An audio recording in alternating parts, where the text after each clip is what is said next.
Full custody of the minor children Theo and Miles Carter is hereby granted to the petitioners, ALPHAS Declan and Julian Carter.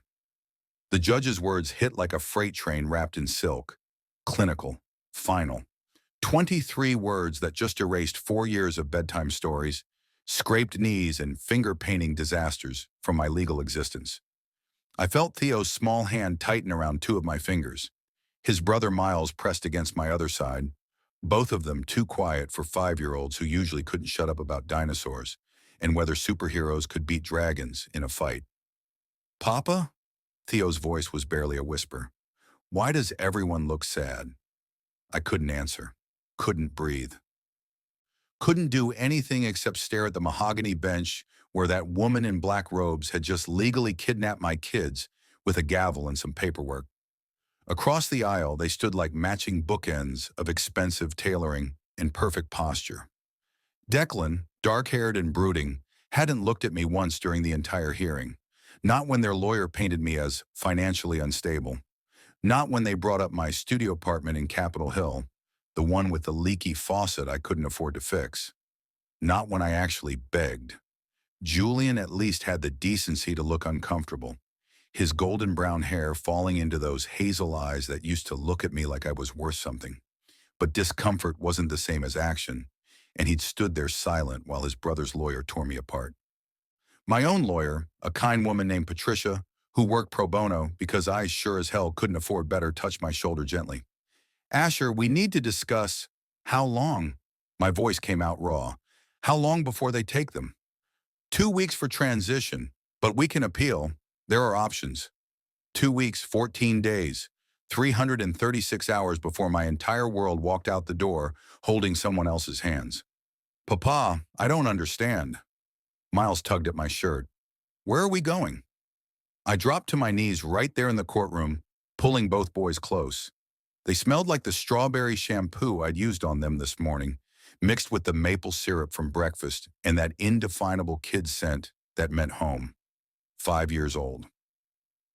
Too young to understand that family could be dissolved by lawyers and old money, and 2 alphas who'd chosen their company over us. "You're going to stay with your dads for a while," I managed, my throat tight. "But Papa will visit all the time, I promise." "But I want all 3. Theo's lower lip trembled. "I want you and Daddy Declan and Daddy Julian together. Like before." Before. When we'd been whole. When I'd actually believed in forever. Behind me I heard footsteps. Felt the air shift. That familiar scent hit me, cedar wood and rain from Declan. Warm amber and coffee from Julian. The scent combination that used to mean safety, home, arms that would catch me when I fell. Now it just meant loss. "The car's waiting." Declan's voice was ice, professional, like I was a stranger he'd hired to watch his kids. Not the person who'd been there for every midnight fever, every nightmare, every first word. I stood slowly, keeping both boys close. Finally looked at them. Declan had lost weight, sharp jawline sharper, dark circles under those steel-gray eyes that used to soften when he looked at me. Julian wouldn't meet my gaze, his hands shoved in his pockets like he was physically restraining himself from reaching out. We'd stopped being able to read each other 6 months ago, the night their business partner showed up with an ultimatum and a check I'd refused to cash. Choose the merger or him. Apparently, I'd been the obvious sacrifice.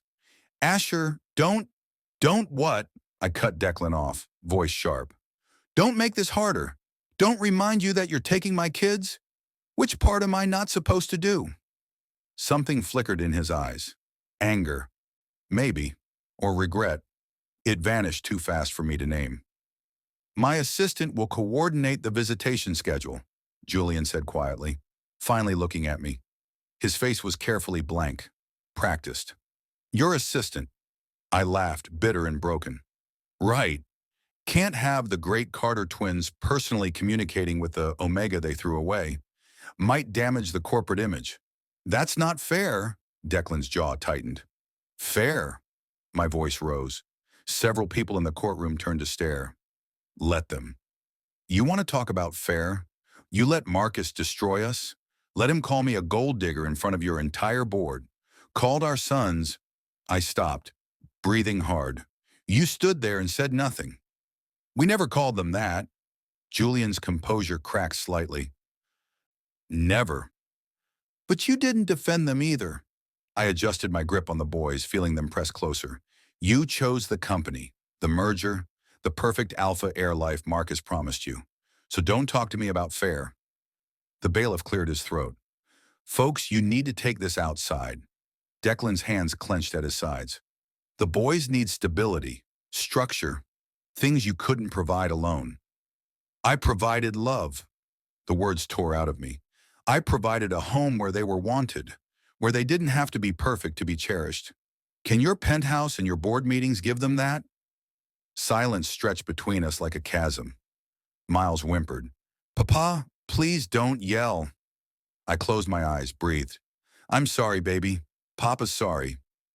When I opened them, both Declan and Julian were staring at the boys with identical expressions I couldn't quite read.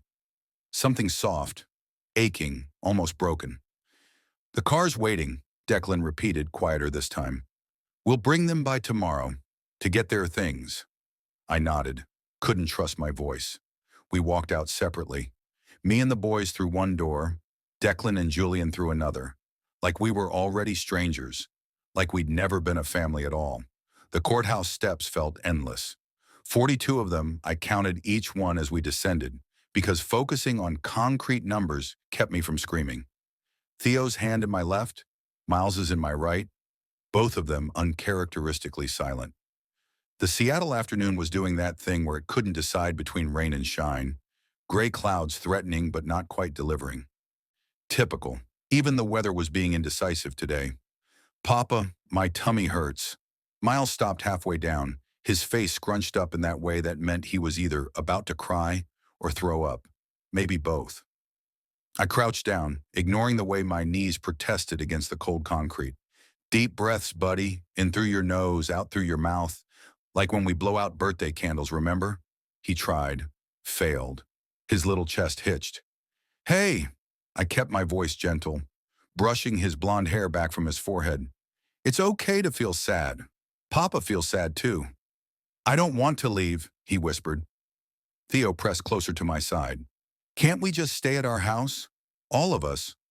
Our house, the two-bedroom apartment in Capitol Hill that I'd somehow stretched a teaching assistant's salary to afford. The place where we'd built pillow forts and had dance parties and read stories until their eyes drooped. Home, except it wasn't ours anymore, was it? Declan had bought it when we'd bonded, back when he'd promised me forever, with tears in his eyes and Julian's hand on both our shoulders. Now I had 2 weeks to find somewhere else to be.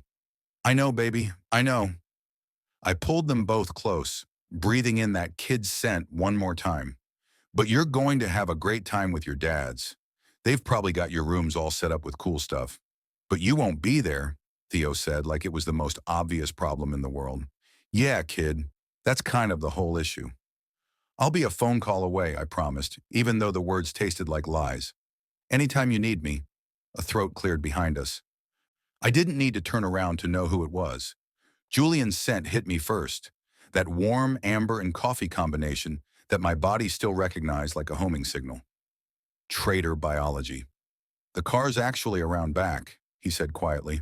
Less visible. Less visible? Right. Couldn't have people seeing the messy Omega causing a scene on the courthouse steps. Bad for the Carter family image. I stood, keeping the boys close. Lead the way, then. We walked in silence through the side alley, our footsteps echoing off brick walls covered in Seattle's signature moss and old concert posters. Miles kept looking back at me like I might disappear if he blinked. Theo held onto my hand so tight my fingers went numb. The car was exactly what I expected, sleek, black, expensive enough to pay my rent for 6 months.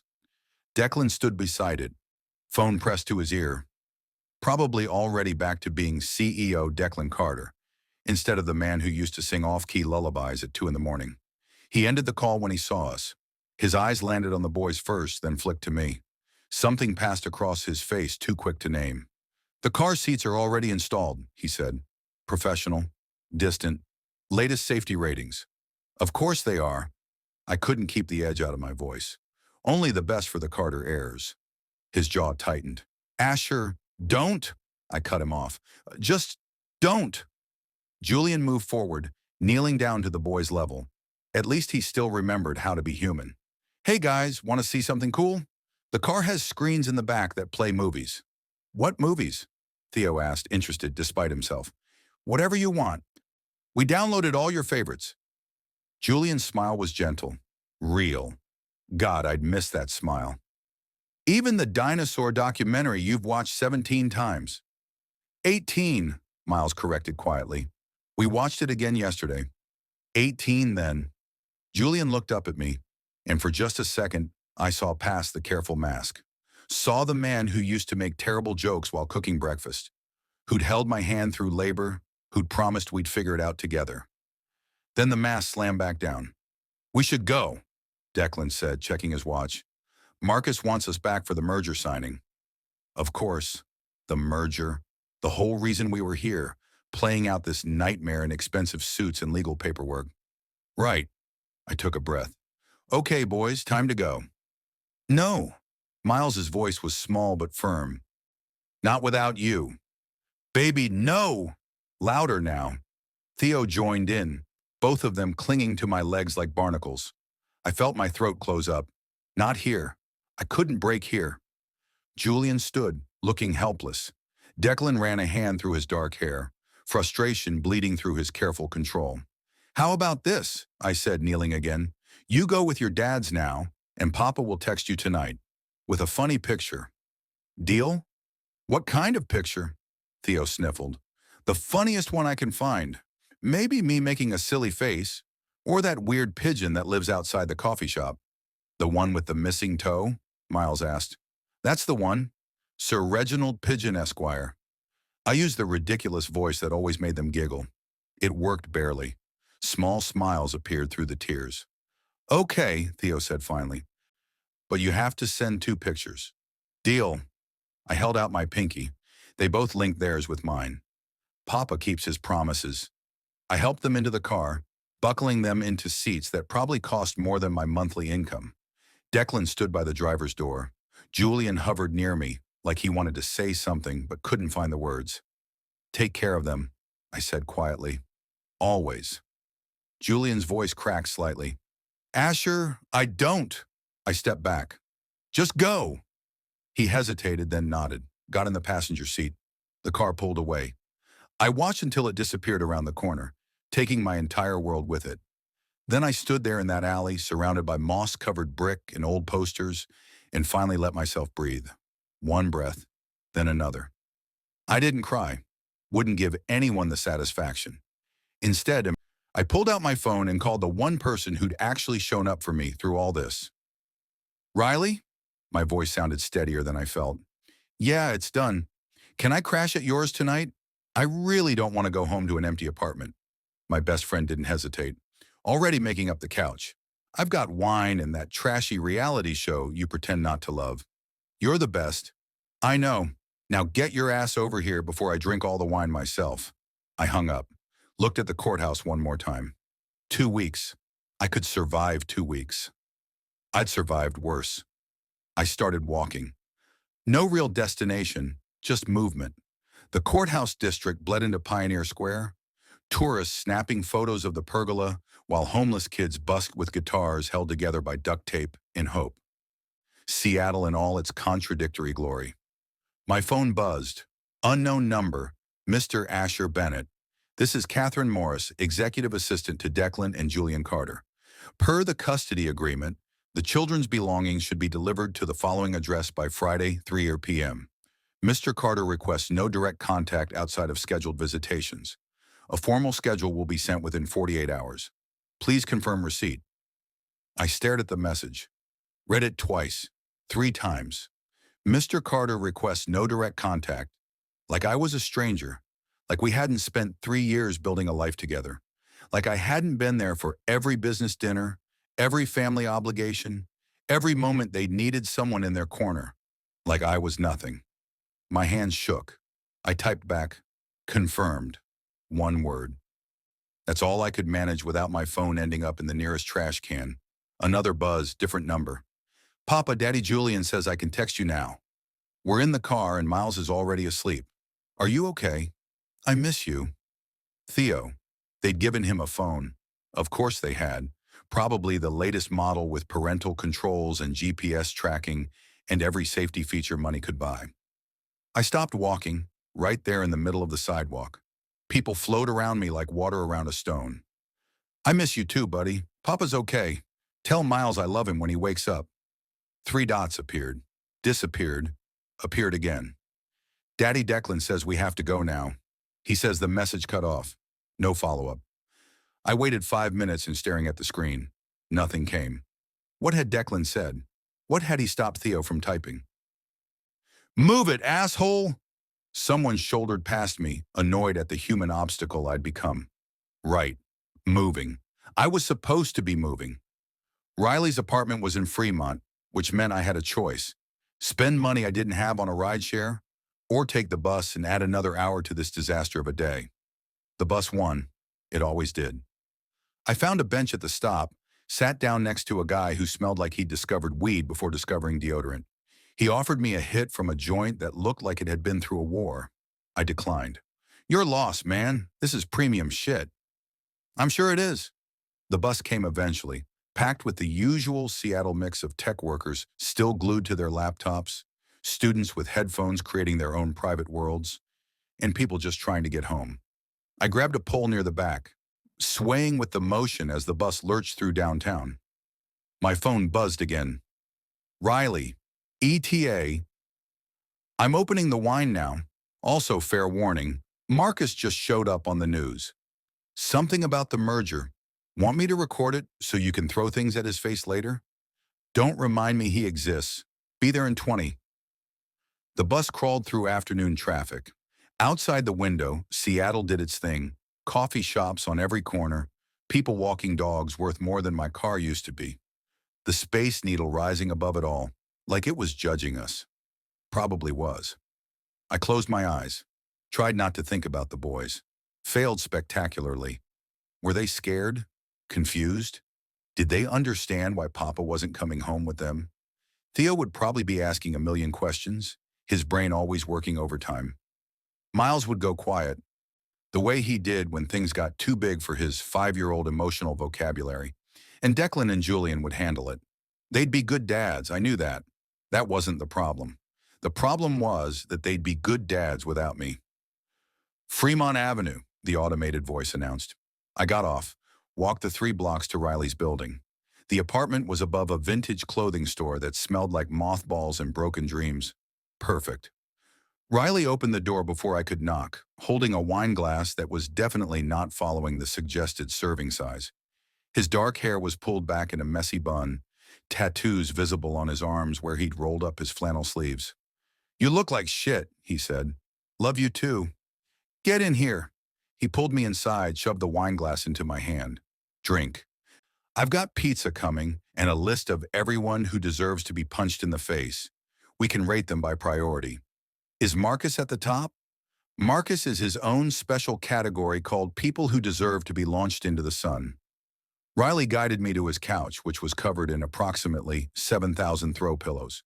Sit, drink, tell me everything. I sat, drank. The wine was cheap and tasted like it, but it was cold and alcoholic, which were really the only qualifications that mattered right now. They didn't even look at me, I said.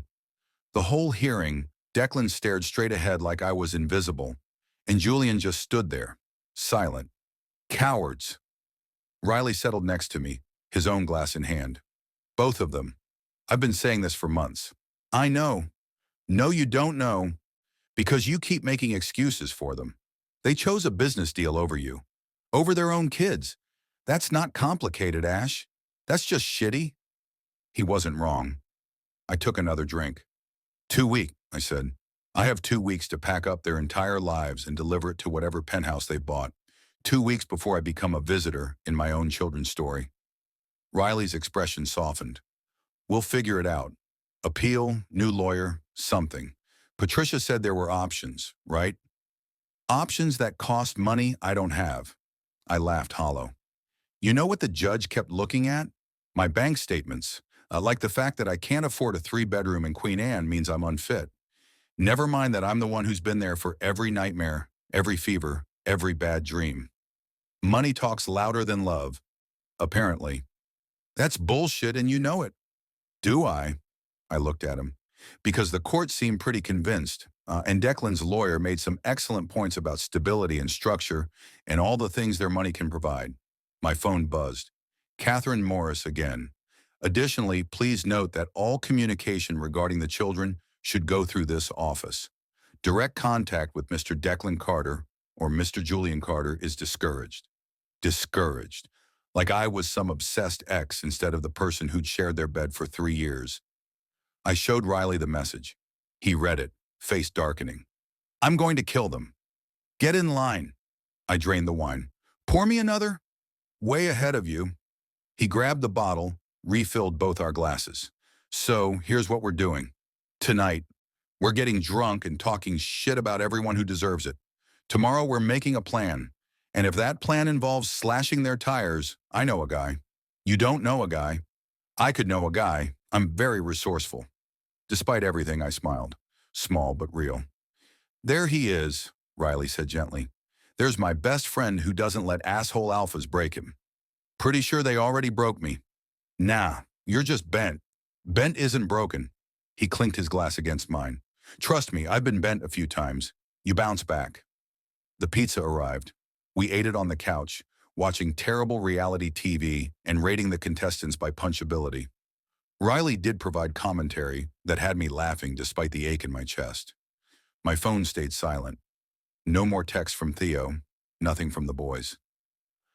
Nothing from Declan or Julian either. Just silence and cheap wine, and my best friend reminding me that I was more than the worst day of my life. It helped, not enough, but it helped. The pizza box sat empty between us, grease stains making abstract art on the cardboard. Riley had moved on to his second glass of wine and was currently explaining why the blonde contestant on the screen was clearly a chaos agent sent to destroy everyone's mental health. I wasn't really listening. My phone sat face up on my thigh, screen dark and silent. You keep looking at it, Riley said, not taking his eyes off the TV. Looking at it won't make them text faster. I'm not looking. You've looked 17 times in the last 10 minutes. I counted. You're counting wrong. Ash! He muted the TV, turned to face me. They're fine. The boys are fine. Declan and Julian are many things, but they're not going to let anything happen to them. I knew that. Logically, I knew that. But logic in the part of my brain that kept screaming my babies. My babies. My babies weren't exactly on speaking terms right now. What if they have nightmares? The words tumbled out.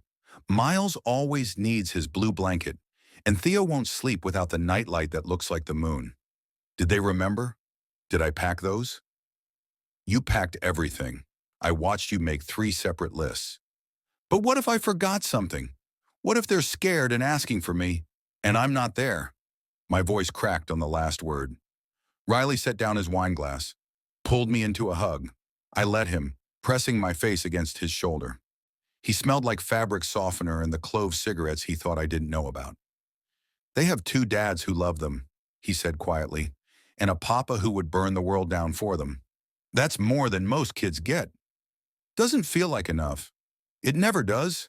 He pulled back, hands on my shoulders. But you're here.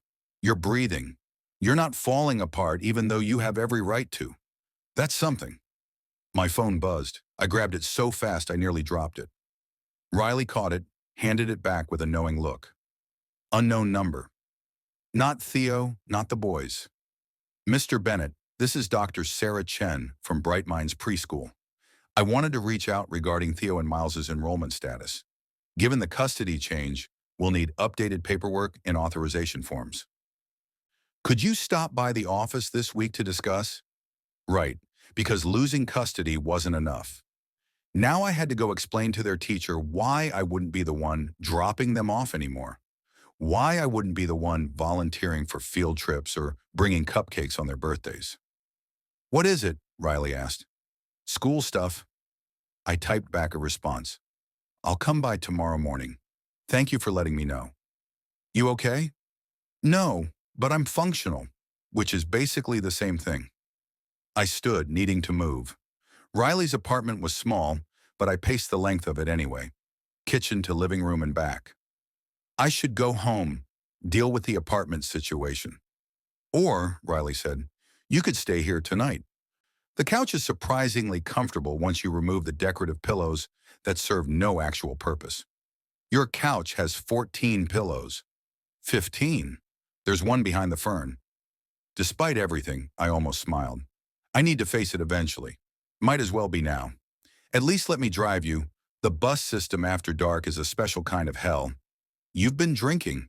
So have you, which is why neither of us is driving. I meant I'd call you a ride share like a responsible adult friend. He was already pulling out his phone. See?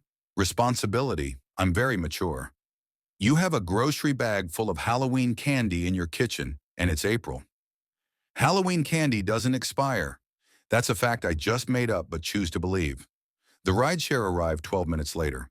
Riley walked me down, made me promise to text when I got home. I did because he'd stand on the sidewalk all night if I didn't. The drive back to Capitol Hill was quiet. The driver had one of those, please don't talk to me energy, which worked fine because I had nothing to say anyway. We passed the late-night coffee shop still full of students and insomniacs, the bars just starting to fill up with people whose biggest problem was probably deciding between IPA or lager. Must be nice. My building looked the same as it had this morning. Brick facade, window boxes someone had optimistically planted petunias in, the broken intercom that the landlord kept promising to fix. Home for 2 more weeks. I climbed the 3 flights of stairs, keys already in hand. The hallway smelled like someone was cooking curry, rich and spicy and making my stomach growl despite the pizza. My door was exactly as I'd left it. Deadbolt locked, little scuff mark where Miles had tried to write his name in crayon last month.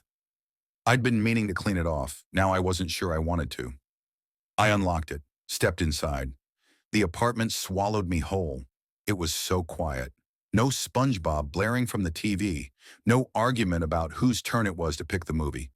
No little feet thundering across the floor because walking was apparently not an option when you were 5. Just silence. Their toys were still scattered across the living room floor.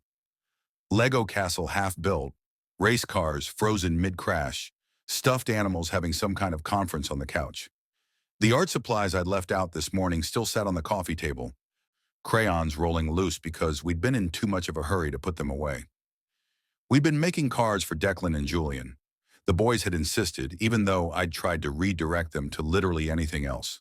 For Father's Day, Theo had explained seriously, even though that was months away. The card sat there now, unfinished.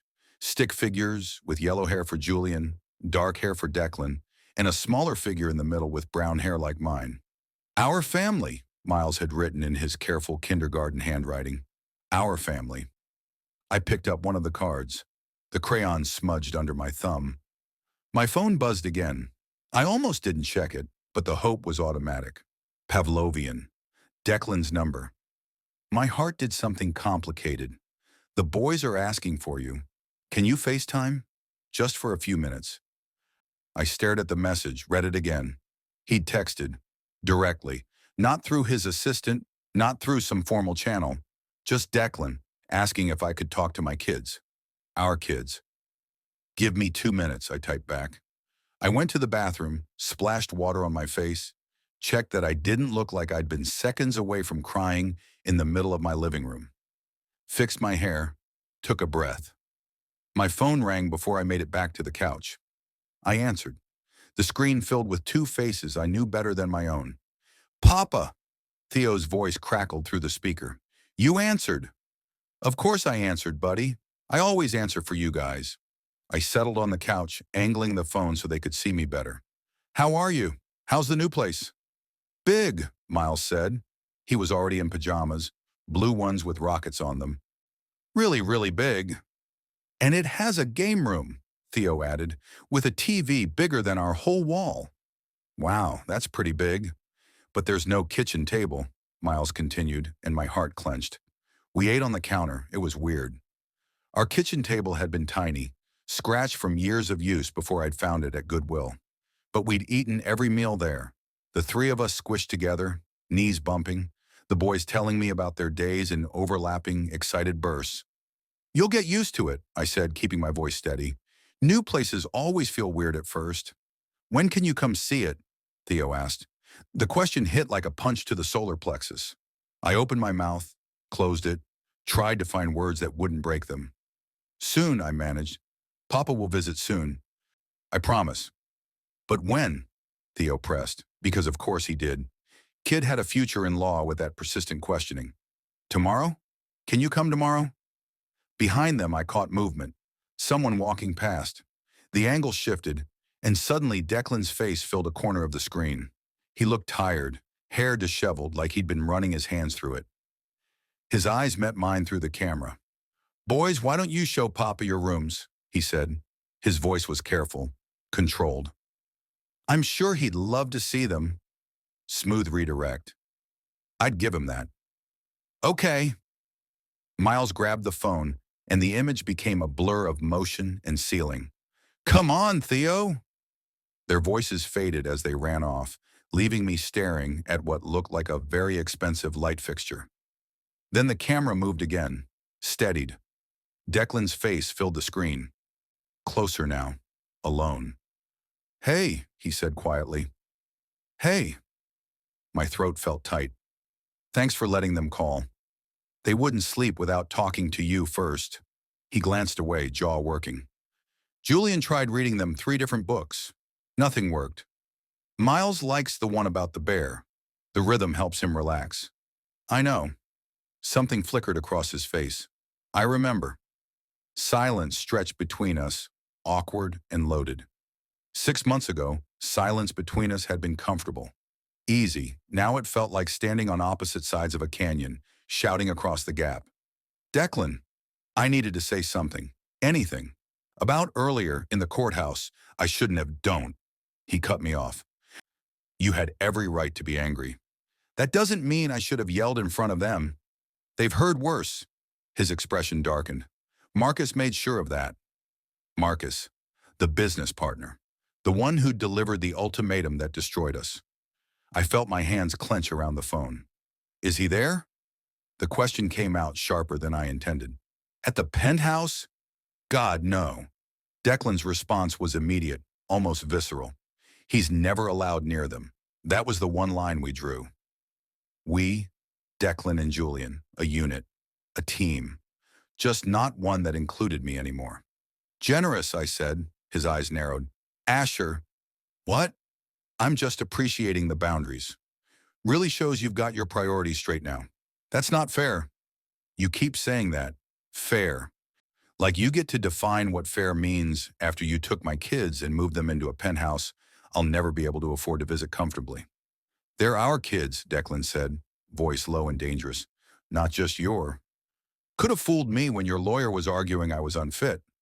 "That wasn't—" He stopped himself, breathing hard through his nose. "We never said you were unfit. The court decided based on financial stability. That's not the same thing." "Right, because my bank account determines my worth as a parent." "I didn't say that." "You didn't have to." I was getting loud, needed to stop. The boys could come back any second. "Your lawyer said it for you, very thoroughly, with charts." Declan's jaw clenched. For a moment I thought he'd end the call. Instead he moved, the camera angle shifting as he walked somewhere. A door closed. Wherever he'd gone was quieter, more private. "We didn't want it to go that way," he said finally. "Then why did it?" "Because Marcus gave us a choice. The merger or you. And if we didn't take the merger, he'd make sure you never worked in education again. He has connections on every school board in the city, Asher. He'd bury you." "So you buried me first? How noble." "We were trying to protect you." His voice cracked slightly. "Barely. If we'd fought him, he would have destroyed you publicly, dragged you through every media outlet, made sure your name was synonymous with scandal.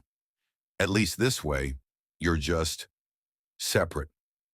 Just separated from my children. Much better." "That's not what I meant." "Then what did you mean?" I was standing now, pacing my tiny living room. Explain it to me, Declan. Use small words so my financially unstable brain can understand. Stop it. Stop what? Being angry? Being hurt? Pick one, because I'm feeling both pretty intensely right now. Stop acting like we wanted this. The control finally slipped. His voice rose. Stop acting like this was easy, like we didn't spend 6 months trying to find another way. You found a way. You chose it. Company over family.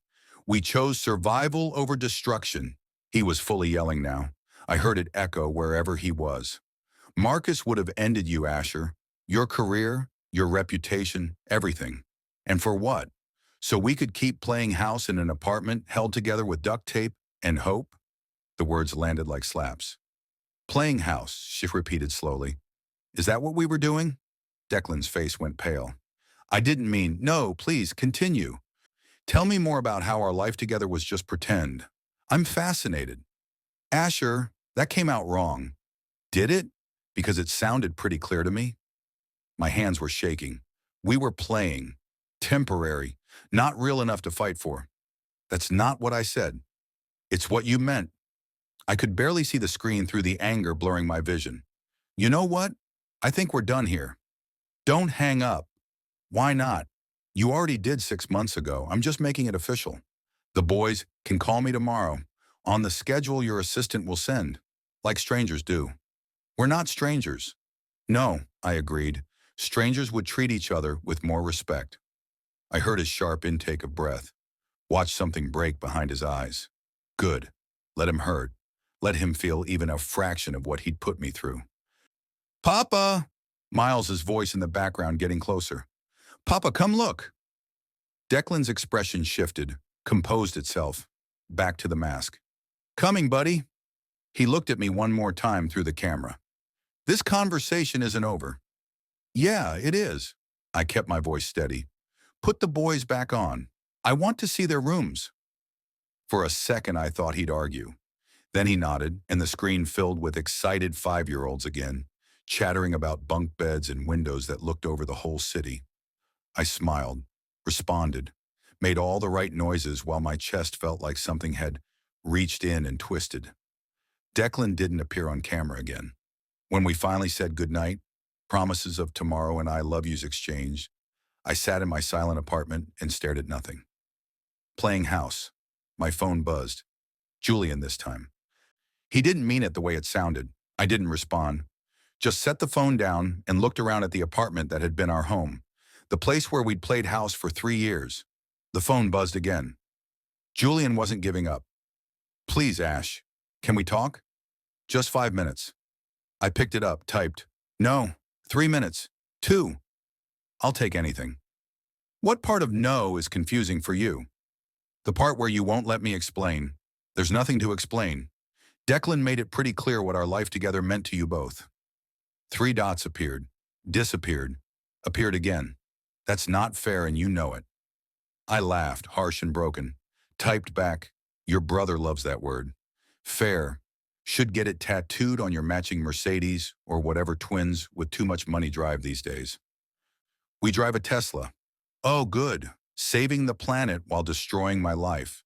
Very noble. The dots appeared and stayed there for a solid minute. I watched them, morbidly curious about what he was typing and deleting, typing and deleting.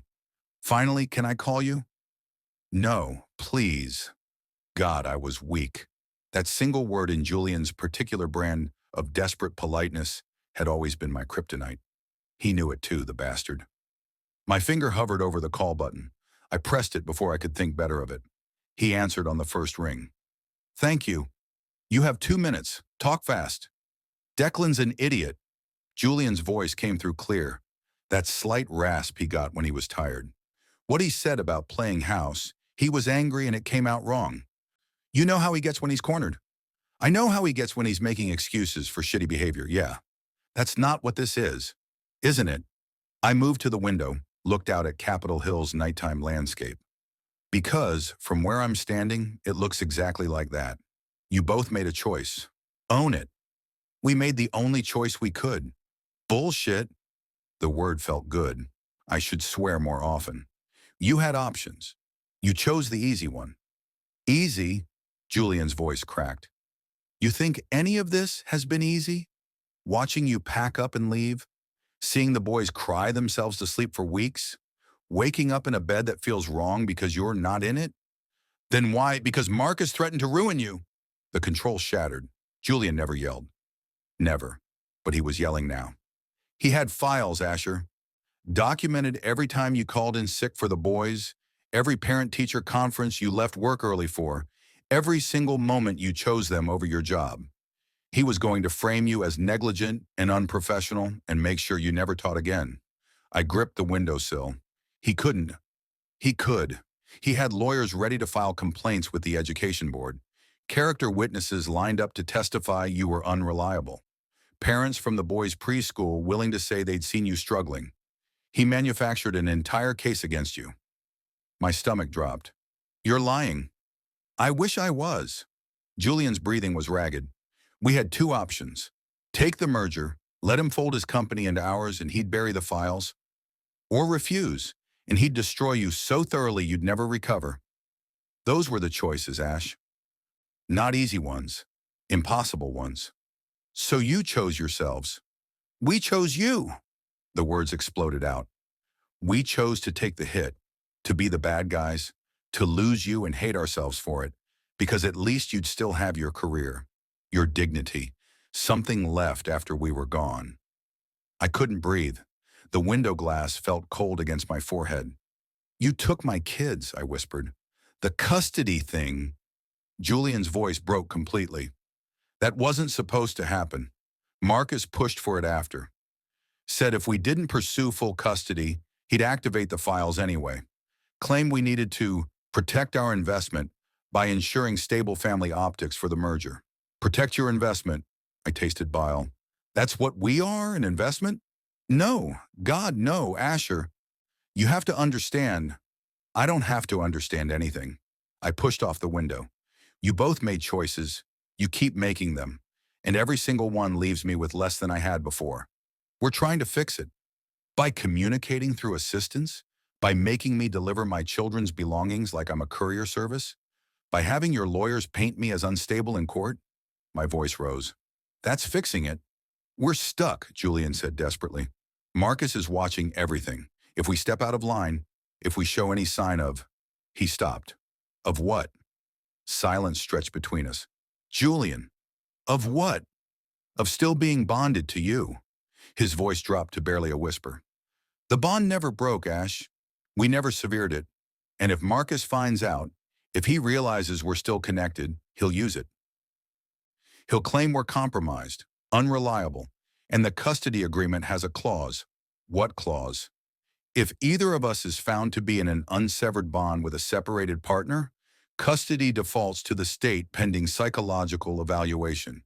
The words tumbled out fast, panicked. He'd take the boys from all of us, put them in foster care while the courts decided if any of us are fit parents. The room tilted. I sat down hard on the couch, scattering toy cars. You're still bonded to me, I repeated slowly. Both of you. Yes. For 6 months you've been pretending we're not. Julian's voice was raw. Taking suppressants that make us sick, avoiding anything that might trigger the bond, living in separate wings of the penthouse so people don't question why we can't share a bedroom without your scent. I processed this. Tried to. Failed. The court documents said you'd severed. We lied. No hesitation. Submitted false paperwork. Paid off the doctor who was supposed to verify. Because the alternative was losing you and the boys permanently. My brain couldn't catch up. Why didn't you tell me? Because Marcus has people everywhere. Your phone, your apartment, probably this call right now. If you knew, if you acted differently, he'd figure it out. Julian's breathing was harsh. We had to make it convincing, make you hate us, make everyone believe it was real. It feels pretty real from here. I know. Agony bled through every word. I know it does. But Asher, you have to trust, want trust. I laughed, broken and bitter. You want me to trust you after you convinced a court I was unfit? After you made me hand over my children? After 6 months of silence? Yes. Simple. Absolute. Because we're running out of time. The merger finalizes in 48 hours. Once it's done, Marcus loses his leverage. The company becomes ours and we can start fixing this. Fixing what exactly? Everything.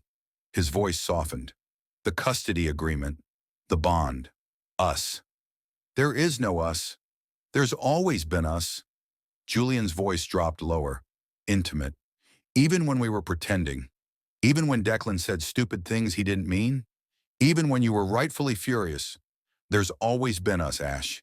And I'm so tired of pretending there isn't. My hands shook. I can't do this. 2 days, he pleaded. Just hold on for 2 more days. Let us finish this. Then we can... Can what? Play house again? The words Declan had used. They tasted like poison. Julian flinched. I could hear it in his sharp intake of breath. That came out of fear, he said quietly. Declan's terrified he's lost you for good. He gets mean when he's scared. You know that. I don't know anything anymore. Then let me tell you what you do know. Julian's voice steadied, gaining that quiet intensity he used when he was absolutely certain about something. You know Declan cried for 3 hours after the custody hearing. You know I haven't slept more than 4 hours a night in 6 months. You know the boys ask for you constantly, and we tell them stories about you because it's the only thing that calms them down. Julian, you know we kept every single drawing they made for you. Every macaroni artwork, every finger painting, every card that said, I love Papa. They're in boxes in my office because I couldn't throw them away. His voice cracked. You know we're not okay without you. You know that. Knowing doesn't fix anything. Maybe not, but it's a start. I closed my eyes, pressed the heel of my palm against them. I can't think about this right now. Okay. He backed off immediately. Always knew when to push and when to retreat. Okay. I just needed you to know. Before the merger. Before things get more complicated. How could they possibly get more complicated? Trust me, Marcus has a gift for making everything worse. Bitterness bled through. He's already hinting about expanding the company overseas, wants us to relocate to Singapore for 6 months with the boys. My eyes snapped open. Absolutely not. That's what Declan told him, in slightly more colorful language involving anatomical impossibilities. Despite everything, my lips twitched. Declan's creative cursing had always been impressive. What did Marcus say? That we'd discuss it after the merger. Julian paused. Which is code for I'm going to make your life hell until you agree. He can't force you. He can make it very professionally uncomfortable to refuse. And if we refuse too many of his suggestions, he starts asking why. The weight in Julian's voice was crushing. Starts wondering if there's something making us want to stay in Seattle. Someone. So I'm a liability. The words tasted familiar. I'd been called that before. By Marcus. By their lawyers. By the judge who decided my bank account mattered more than my love. You're the only thing keeping us sane, Julian corrected. But yeah, to Marcus, that makes you a liability. Which is why we have to be careful. Why everything has to look a crash in the background cut him off. Then Declan's voice, sharp and angry. Give me the phone. Dec, wait. Shuffling sounds. Movement. Then Declan was on the line, breathing hard. 2 days, he said without preamble. You can hate us for 2 more days. After that, we're coming to get you. Excuse me. You heard me. The merger finalizes Thursday at noon. By Thursday night, Marcus loses all his leverage. And we're filing to amend the custody agreement. Equal parenting. Shared time. Everything it should have been from the start. You can't just watch me, stealing every word. I'm done playing his game. I'm done pretending you're not ours. I'm done watching my kids cry for their papa because some corporate psychopath thinks family is a weakness to exploit. Declan. We made mistakes, I know that. Said things I didn't mean, did things I'll regret until I die. But I'm fixing it. We're fixing it. With or without your permission. That's not how this works. Then tell me how it works. Challenge in his voice now. Tell me how I'm supposed to watch you suffer and do nothing. Tell me how I'm supposed to keep pretending I don't wake up every morning reaching for you. Tell me how. He stopped, breathing harsh. I heard Julian murmur something in the background. I can't keep doing this, Declan said finally, quieter. 6 months of suppressants and separation and lying to everyone, including myself. I'm done. So you can be angry, you can hate me, you can throw things at my head when you see me, I don't care. But I'm not losing you permanently, not for Marcus, not for anyone. My heart was doing complicated things in my chest. Painful, fluttering, terrifying things. You already lost me, I said. The moment you chose that merger. We didn't choose the merger. We chose to protect you the only way we knew how. Frustration bled through. Was it stupid? Yes. Did we mess it up? Absolutely. Should we have talked to you first? Obviously. But we were desperate and terrified, and Marcus was standing there with a file that could end your career, and we panicked. You panicked for 6 months? We committed to the plan, he amended. Fully, completely, because half measures would have made it worse. If Marcus suspected we were still, he stopped again. Still what?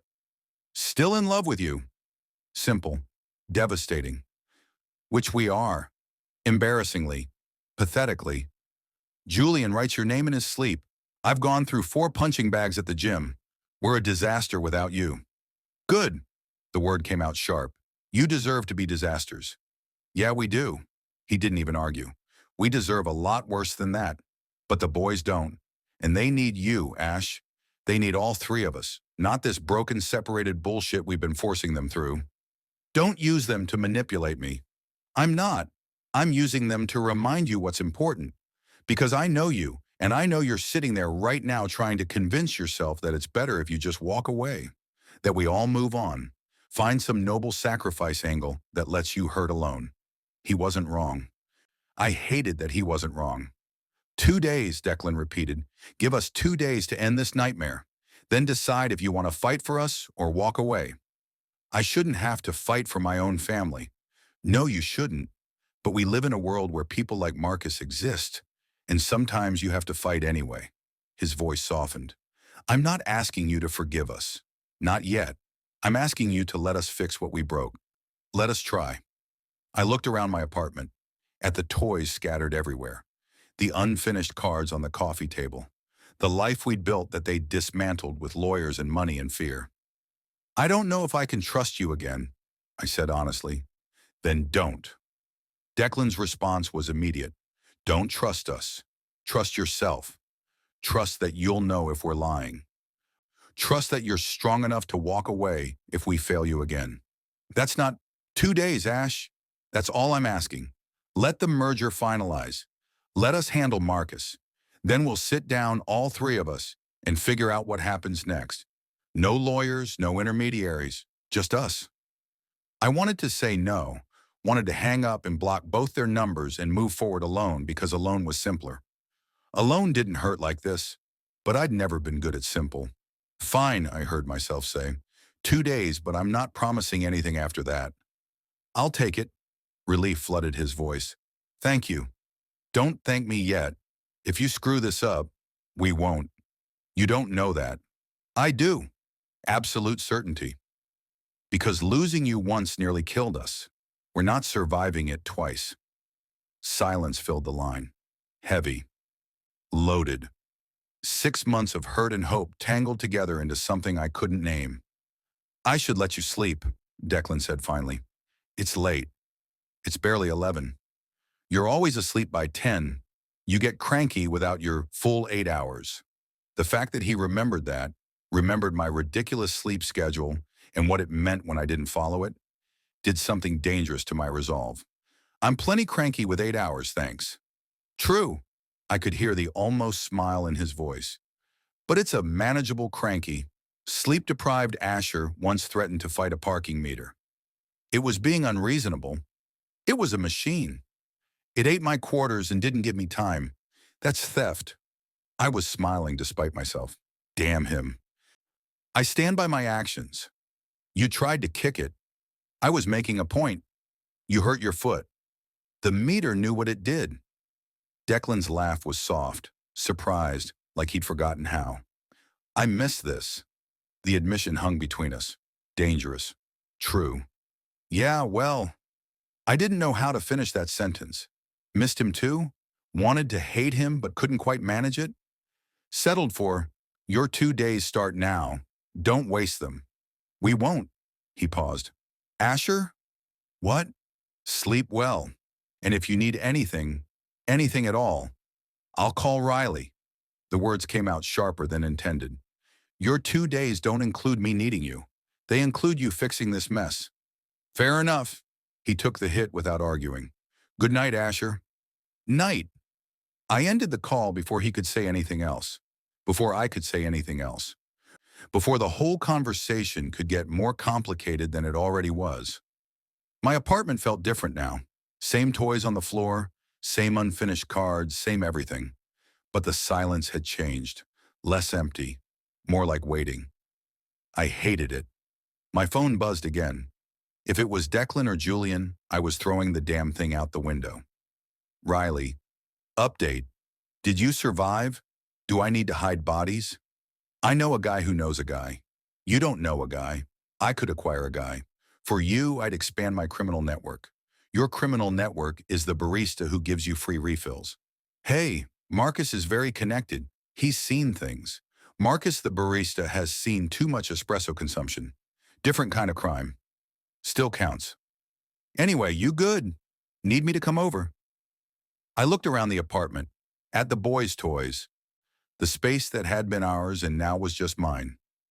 I'm okay. Gonna pack some of their stuff. Might as well get started. At 11 p.m., that's future Asher's problem. Present Asher should sleep. Can't sleep. Want me to bore you with my latest grinder disaster? Guy said he was 6'2". Showed up and I could see over his head. How tall did that make him? 5 or 9, if I'm being generous. The audacity of men, I swear. Despite everything, I smiled. Riley's grinder stories were legendarily terrible. He collected bad dates like some people collected stamps. Tell me tomorrow. I need to at least look productive. Fine, but I'm bringing coffee at 8 a.m. sharp. The good kind, not the dishwater you call brew. My coffee's fine. Your coffee is a hate crime. See you at 8. I set the phone down, stared at the boxes I'd pulled out earlier, still flat and waiting. I should pack, get it over with, start the process of dismantling our life here so the boys could start their new one there. Instead, I sat on the couch, picked up one of the unfinished cards. Theo's careful printing to Daddy Declan. You are the best daddy. Love, Theo. Miles had drawn a picture underneath. 3 stick figures holding hands, a house behind them with a too big sun overhead. Classic kindergarten art. They'd made these for Father's Day. Still months away, but they'd wanted to get started early.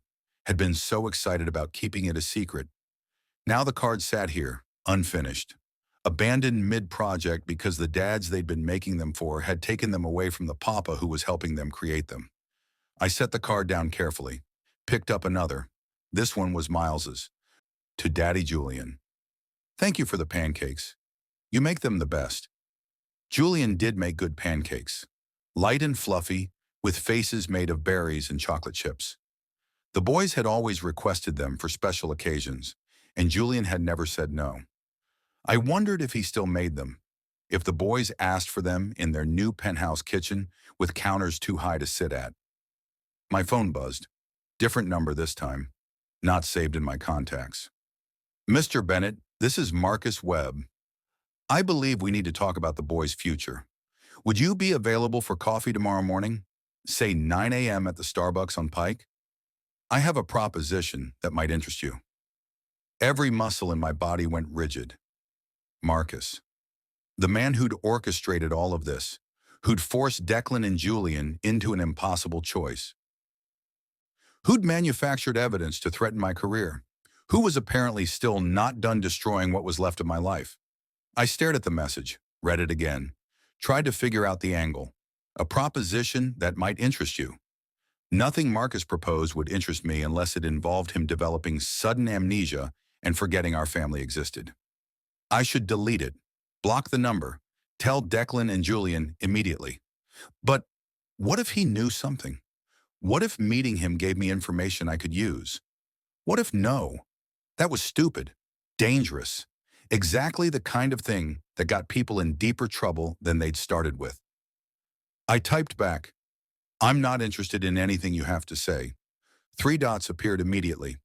"Even if it involves ensuring you maintain custody rights after the merger?" I'd think that would be very interesting to an Omega who just lost his children in court. My blood went cold. "What are you talking about?"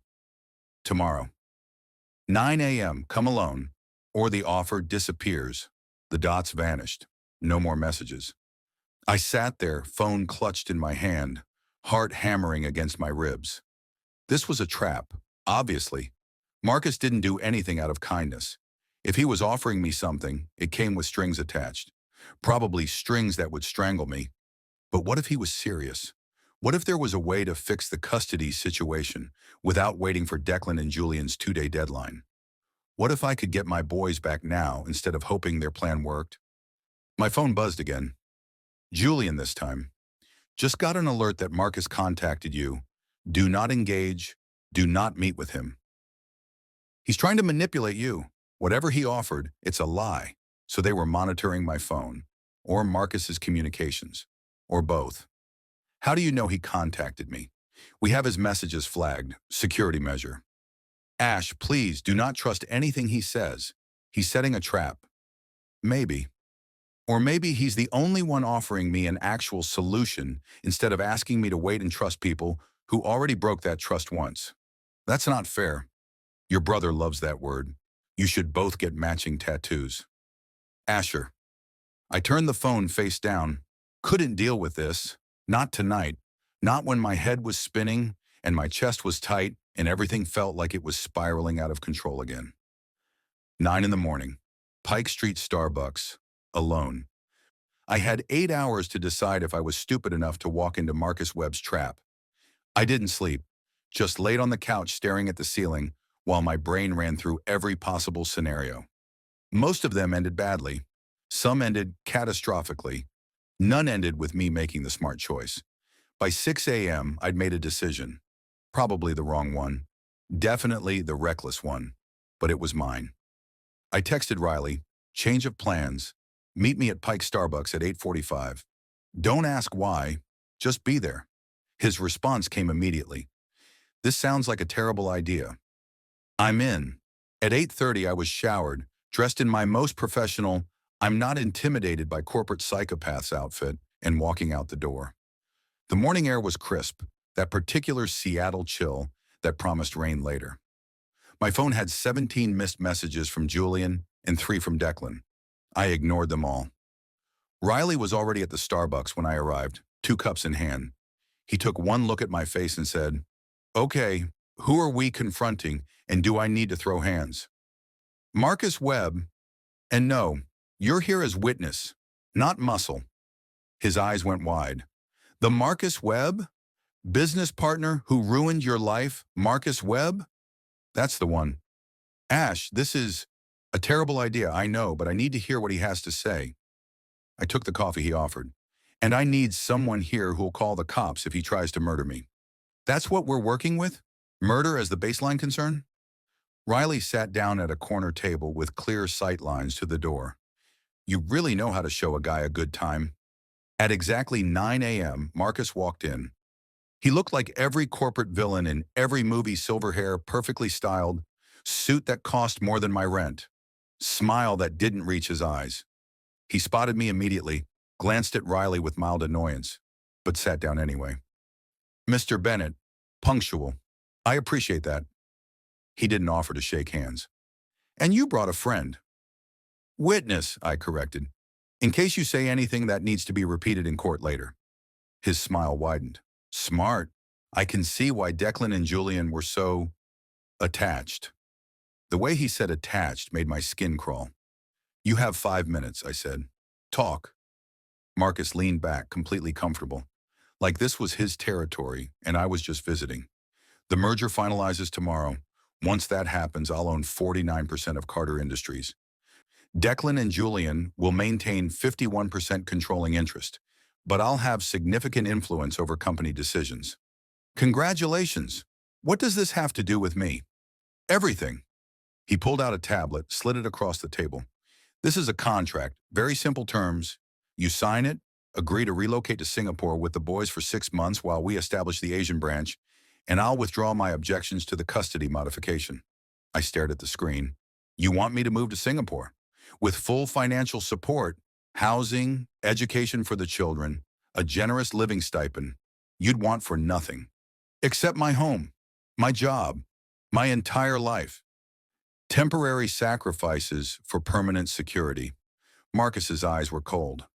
After 6 months, you returned to Seattle with guaranteed shared custody. Legal, binding. No more court battles. Riley leaned forward. What's the catch? No catch. Simply a business arrangement. I need Declan and Julian focused on the expansion, not distracted by personal matters. 6 months with their children in Singapore ensures their full attention. And separating them from me ensures they can't fight whatever you're planning, I said slowly. You're removing their emotional leverage. I'm ensuring successful business operations. Marcus smiled. But yes, your absence would be convenient. My hands clenched around the coffee cup. They'll never agree to this. They won't have a choice.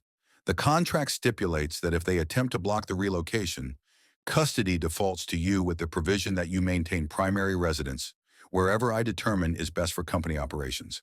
He tapped the tablet. Essentially, you'd have full custody. They'd have visitation rights, roles reversed. You're trying to weaponize me against them. I'm offering you your children back. What you do with that opportunity is your choice. I looked at the contract, really looked at it. The terms were exactly as he'd said. 6 months in Singapore, full financial support, guaranteed custody after. It was everything I'd wanted yesterday, everything the court had taken from me. All I had to do was sign. Mr. Bennett, Marcus prompted. The offer expires when I leave this table. My phone buzzed. I glanced down. Declan, please don't do this. Whatever he's offering, we can give you better. Just wait.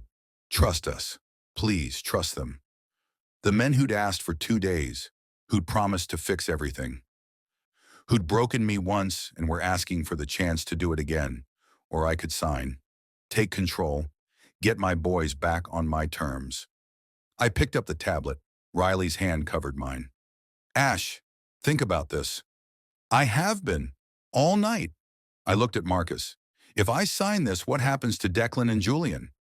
They fulfill their professional obligations, build the company, secure their legacy. Marcus shrugged. They'll survive. That's not what I asked. Something flickered in his expression. They'll lose you. Permanently this time. The contract includes a clause prohibiting romantic or bonded relationships between company partners and relocated guardians. Conflict of interest. There it was, the real trap. I could have my children, but I'd lose Declan and Julian forever. You want me to choose, I said quietly, between my kids and my mates. I want you to choose your children's well-being over a failed relationship. Marcus leaned forward. They chose business over you 6 months ago, Mr. Bennett. Why are you still protecting them? Why was I? I looked at the contract, at Marcus's calculating expression, at Riley's worried face. Then I set the tablet down. No. Marcus's smile faded. Excuse me? I said no. I stood up. You want to manipulate them, control them, use their kids as leverage? Do it without me. You're making a mistake. Maybe, but it's my mistake to make. I grabbed my coffee. And here's the thing about Declan and Julian, they're idiots. Catastrophically bad at communication. They make terrible decisions when they're scared and worse ones when they're desperate. Marcus raised an eyebrow. Your point? My point is they're my idiots, and you don't get to use me to hurt them? I smiled sharp and cold. So take your contract and your Singapore plan and shove it somewhere anatomically uncomfortable. Riley choked on his coffee. Oh my God, I love you. Mr. Bennett, we're done here. I headed for the door, stopped, turned back. Oh, and Marcus, when they bury you in that merger tomorrow, I'm bringing popcorn. I walked out into the Seattle morning, Riley laughing beside me, my phone exploding with messages. I answered Declan's call. I didn't sign, I said before he could speak. I told him to shove it. You're welcome. Silence. Then, you met with him after we told you, yeah, I did because I needed to hear him say it myself. Needed to know what I was choosing. I stopped walking. And I chose you. Both of you. Even though you're disasters. Even though I'm still angry. Even though this might blow up in my face. Asher, his voice broke. 2 days. You asked for 2 days. Make them count. I paused. And Declan, when this is over, you're both groveling, extensively. I'm talking flowers, apologies, and probably interpretive dance. His laugh was wet, broken, perfect. Done. Anything, everything. Good, now go destroy Marcus Webb. I'll be here eating popcorn and watching you both finally fight for something that matters. I hung up, looked at Riley. So, he said, interpretive dance? I said what I said. This is the best day of my life. We walked home together, the Seattle sky opening up above us. Rain fell, cold and clean and washing everything away. 2 days. I could wait 2 days. And after? After. We'd see if love was enough to fix what fear had broken. The end. Thank you for watching this story to the end. If you enjoyed this story, you will surely love the next one. It's as crazier and more intriguing as can ever imagine. So do check it out. If that ending wrecked you, hit subscribe. The next chapter drops soon.